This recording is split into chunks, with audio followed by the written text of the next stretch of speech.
ರಾಜ್ಯದಲ್ಲಿ ಇಂದಿನಿಂದ ಎಸ್ಎಸ್ಎಲ್ಸಿ ಪರೀಕ್ಷೆಗಳು ಆರಂಭವಾಗಿವೆ. ಮೊದಲ ದಿನವೇ ವಿವಿಧ ಜಿಲ್ಲೆಗಳಲ್ಲಿ ನಕಲಿಗೆ ಯತ್ನಿಸಿ 15 ವಿದ್ಯಾರ್ಥಿಗಳು ಡಿಬಾರಾಗಿದ್ದಾರೆ. ಬೆಳಗಾವಿ ಜಿಲ್ಲೆಯ ಶಾಲೆಯೊಂದರಲ್ಲಿ ಸಾಮೂಹಿಕ ನಕಲಿಗೆ ಯತ್ನಿಸ್ತಾ ಇದ್ದ ದೃಶ್ಯ ಸುವರ್ಣ ಕ್ಯಾಮೆರಾದಲ್ಲಿ ಸೆರೆಯಾಗಿದೆ. ಇದನ್ನ ನೋಡ್ತಾ ಇವತ್ತಿನ ಕರ್ನಾಟಕ ನ್ಯೂಸ್ ಮುಗಿಸೋಣ. ನೇರ, ದಿಟ್ಟ, ನಿರಂತರ ಸುದ್ದಿಗಾಗಿ ನೋಡ್ತಾ ಇರಿ ಸುವರ್ಣ ನ್ಯೂಸ್. ರಾಜ್ಯಾದ್ಯಂತ 10ನೇ ತರಗತಿಗೆ ಮುಖ್ಯ ಪರೀಕ್ಷೆ ಆರಂಭವಾಗಿದೆ. ಮೊದಲ ದಿನ ಕನ್ನಡ ಭಾಷೆ ಪರೀಕ್ಷೆ ನಡೆದಿದೆ. ಈ ವೇಳೆ ಪರೀಕ್ಷೆಯಲ್ಲಿ ನಕಲು ಮಾಡಲು ಯತ್ನಿಸಿದ 15 ವಿದ್ಯಾರ್ಥಿಗಳು ಡಿಬಾರಾಗಿದ್ದಾರೆ.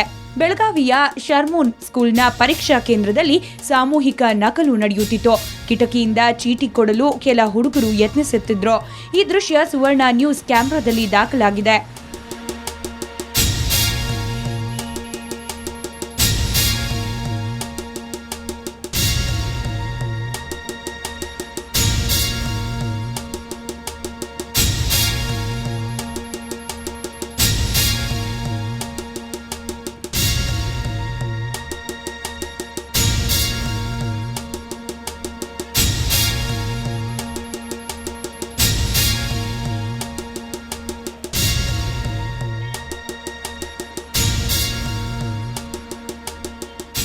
ಇನ್ನು ಮೇಲ್ವಿಚಾರಕರು ಮಾತ್ರ ಕ್ಯಾಮೆರಾ ಕಂಡೊಡನೆ ತಮಗೇನು ತಿಳಿದಿಲ್ಲ ಎಂಬಂತೆ ನಟಿಸಿದ್ರು. ಗುಲ್ಬರ್ಗಾದಲ್ಲಿ ವಿಶೇಷ ಜಾಗೃತ ದಳಕ್ಕೆ ಒಟ್ಟು 9 ವಿದ್ಯಾರ್ಥಿಗಳು ಸಿಕ್ಕಿಬಿದ್ದಿದ್ದಾರೆ. ಇನ್ನು ಬೀದರ್, ಬಿಜಾಪುರ, ಗದಗನಲ್ಲಿ ತಲಾ ಒಬ್ಬೊಬ್ಬ ವಿದ್ಯಾರ್ಥಿ ಹಾಗೂ ಕೋಲಾರದಲ್ಲಿ 3 ವಿದ್ಯಾರ್ಥಿಗಳ ಡಿಬಾರ್ ಆಗಿದೆ ಎಂದು ಪ್ರೌಢಶಿಕ್ಷಣ ಪರೀಕ್ಷಾ ಮಂಡಳಿ ತಿಳಿಸಿದೆ.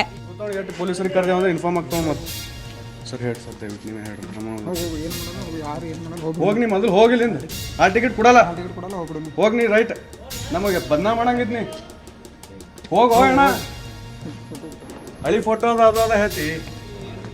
ಇನ್ನು ಪರೀಕ್ಷಾ ಕೇಂದ್ರಗಳಲ್ಲಿ ಯಾವುದೇ ನಕಲು ಮಾಡದಂತೆ ವಿಶೇಷ ಜಾಗೃತಿ ವಹಿಸಲಾಗಿದೆ. ಅಲ್ಲದೆ ಸೂಕ್ಷ್ಮ ಮತ್ತು ಅತಿ ಸೂಕ್ಷ್ಮ ಕೇಂದ್ರಗಳಿಗೆ ಜಾಗೃತ ದಳ ನಿಯೋಜಿಸಲಾಗಿದೆ.